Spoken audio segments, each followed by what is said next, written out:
नमस्कार, आदाब, बहुत बहुत स्वागत है आपका। लॉकडाउन पार्ट 3 भी लागू हो चुका है। ऐसे में 40 दिन से ज़्यादा वक्त हो चुका है लॉकडाउन को। भारत को आर्थिक तौर पर बहुत बड़ा नुकसान हुआ है।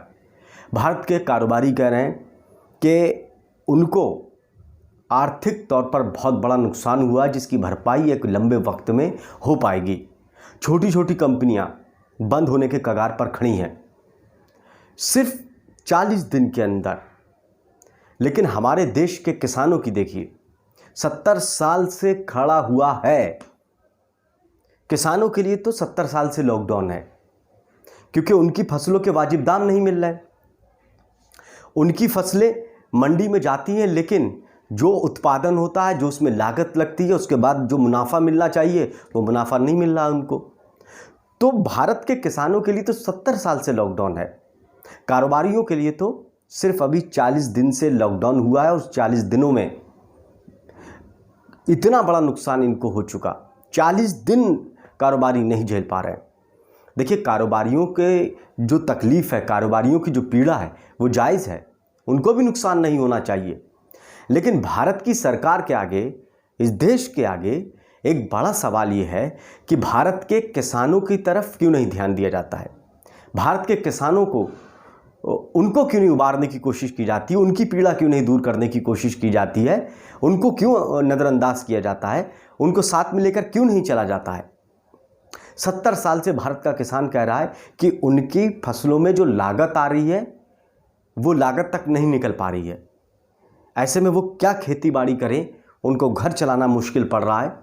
बड़े बड़े किसान आज वो गरीब हो चुके हैं। उनके घर के जो बच्चे हैं वो शहरों में दिहाड़ी मजदूरी कर रहे हैं और करने को मजबूर हैं।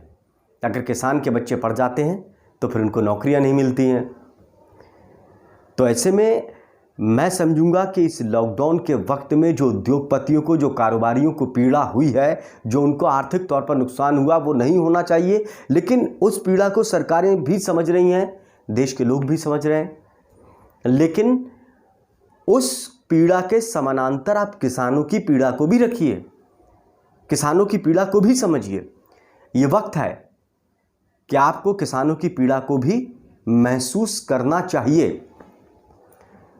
सरकारें सिर्फ वोट बैंक की नज़र से किसानों को देखती हैं। अगर किसानों को इस नज़र से देखा जाता कि वो अन्नदाता है, वो सबके पेट भरते हैं, वही सबको खिलाते हैं, वही जिला रहे हैं, तब शायद भारत के किसानों की ये हालत नहीं होती। लेकिन ऐसा नहीं है। सरकारें कहने को, गिनाने को, बताने को, जताने को बहुत सारी किसानों को लेकर योजनाएं चला देती हैं और फाइलों में होती हैं और चुनाव के वक्त गिनाई भी जाती हैं। लेकिन धरातल पर क्या किसानों को उसका फ़ायदा मिल भी पा रहा है या फिर नहीं मिल पा रहा है, ये क्या कभी आपने पलट कर देखा? नहीं देखा।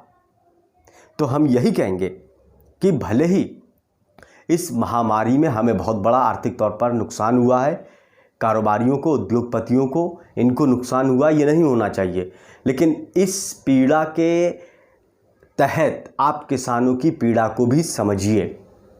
आप सिर्फ और सिर्फ मुट्ठी भर लोगों की तरफ मत देखिए, किसानों की तरफ भी देखिए। 60 से 70% आबादी जो किसानों की है भारत में, आप उसको कैसे नज़रअंदाज कर सकते हैं? उनको लिए बगैर क्या देश का भला हो सकता है? क्या देश का विकास हो सकता है? क्या देश की तरक्की हो सकती है? नहीं हो सकती है। इसीलिए आप 40 दिन के अंदर देखा आपने, उद्योगपतियों को, कारोबारियों को इतना बड़ा नुकसान हो गया। लेकिन 70 साल में किसानों को कितना बड़ा नुकसान हुआ कभी किसी ने देखा? मैं ये नहीं कह रहा हूँ, किसानों को भी फ़ायदा होना चाहिए, कारोबारियों को भी नुकसान नहीं होना चाहिए, लेकिन उन किसानों को वाजिब दाम मिलना चाहिए। किसान और भी कुछ कर सके खेतीबाड़ी के ज़रिए, इसको लेकर सरकार को सोचना चाहिए। किसानों से संबंधित वो उद्योग कर सकें, कारोबार कर सकें, इसको लेकर सरकारों को आर्थिक तौर पर उनका सहयोग भी करना चाहिए। उनको सब्सिडी देना चाहिए, ना कि सब्सिडी लगातार किसानों को जो मिल रही है वो घटाई जा रही है, वो घटाई नहीं जाना चाहिए। तो ऐसे में मेरा यही सरकार से सवाल है कि किसानों की पीड़ा को आप कब समझेंगे? क्या किसानों को सिर्फ वोट बैंक ही समझा जाएगा?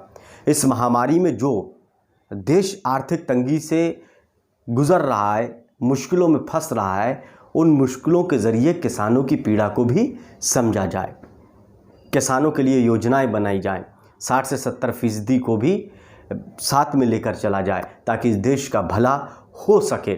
इस महामारी के वक्त में भी किसानों को बड़ा नुकसान हुआ है, सिर्फ उद्योगपतियों को ही नहीं हुआ है। इस महामारी में उद्योगपतियों को ज़रूर नुकसान हुआ है, लेकिन किसानों के लिए तो हर वक्त लॉकडाउन है, हर वक्त महामारी है, हर वक्त संकट है। इसलिए किसानों को लेकर सरकारें सोचें, उनके भले के बारे में सोचें, वही सरकारें बनाती हैं।